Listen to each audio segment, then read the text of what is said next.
கும்பகோணம் ஊராட்சி ஒன்றியம் அலுவலகம் முன்பு அதிமுகவினர் மாபெரும் கண்டன ஆர்ப்பாட்டத்தில் ஈடுபட்டனர்.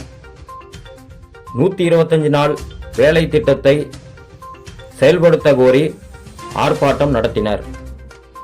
அதிமுகவின் பொதுச் செயலாளரும் தமிழக எதிர்க்கட்சி தலைவருமான எடப்பாடி கே பழனிசாமியின் ஆணையின்படி தமிழகம் முழுவதும் 13ஆம் தேதி வெள்ளிக்கிழமை காலை 10 மணி அளவில் ஆளும் திமுக அரசை கண்டித்து 125 நாள் கிராம ஊரக வேலை திட்டத்தை அரசு சீர்குலைப்பதாக கூறியும் 100 நாள் வேலை திட்டத்திற்கு தமிழக அரசு நிதி ஒதுக்கீடு செய்யாததை கண்டித்தும் மாபெரும் கண்டன ஆர்ப்பாட்டம் நடைபெற்றது.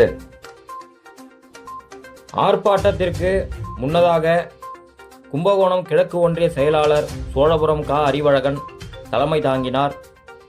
கும்பகோணம் மாநகர கழக செயலாளர் ராமநாதன், கழக கொள்கை பரப்பு துணை செயலாளர் ரதிமினா PS சேகர் முன்னிலை வகித்தனர். மற்றும் கும்பகோணம் மத்திய ஒன்றிய செயலாளர் அழகு தா சின்னையன், மேற்கு ஒன்றிய செயலாளர் சுப்பு அறிவழகன் வரவேற்பு அளித்தனர். அதனைத் தொடர்ந்து ஆர்ப்பாட்டத்திற்கு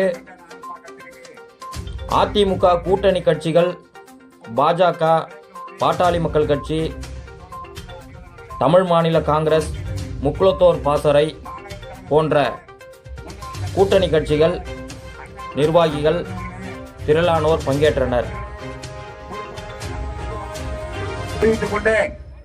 என்னையா 125 நாள் வேலை திட்டத்தை சீர்குலைக்கிற மத்திய அரசு தருவது 120 நாள். விவசாயிகள் அத்தனை பேரை வீதிக்கு வந்திருக்கின்றோம். இன்றைக்கு அடிப்படை ஊதியத்தை கேட்டு ஒரு ஆளுக்கு 50 நாள் 60 நாள் வேலை தர, அதையும் சம்பளத்தை ஏற்றி விட மாட்டேங்கிறீங்க. கேட்டா மத்திய அரசு பணம் தரணுங்கிறீங்க.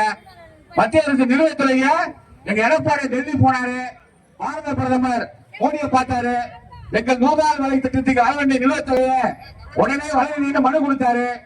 பாரத பிரதமர் உடனே நடவடிக்கை எடுக்க சொன்னாரு. எங்கள் எடப்பாடியார் வேலையில வேண்டப்பட்டவர்கள் இறந்தவர்கள் எல்லாம் கணக்கு காமிச்சு அந்த பணத்தை எல்லாம் கொள்ளையடிக்கக்கூடிய ஒரு ஆட்சியாக திராவிட முன்னேற்ற கழக பொதுச்சேவை அமைக்கு பொறுப்பாளர்களுக்கும் முதலில் வணக்கத்தை தெரிவித்துக் கொண்டு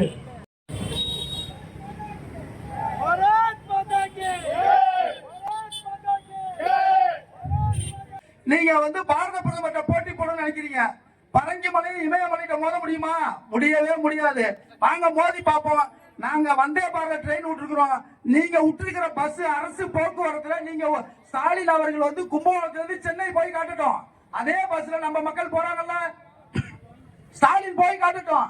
அதே போல நாங்க எய்ம்ஸ் ஹாஸ்பிட்டல் கட்டியிருக்கிறோம். நீங்க அரசு மருத்துவமனையில உதயநிதி ஸ்டாலின் ஒரு நாள் படுத்து பார்க்கட்டும். அப்ப தெரியும் இந்த நிலைமையும் எங்களோட நிலைமை என்னது, நாங்க எப்படி வளர்த்துருக்கோம் இந்த தேசத்தை.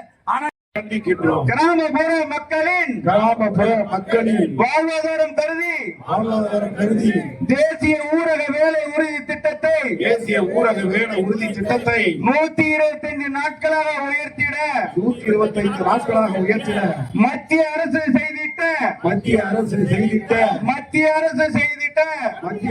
செய்திட்ட பணிகள் எல்லாம் பொய்யான நாடகங்களை அரங்கேற்றி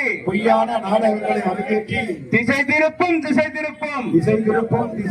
பொம்மை முதலமைச்சரை கண்டிக்கின்றோம்.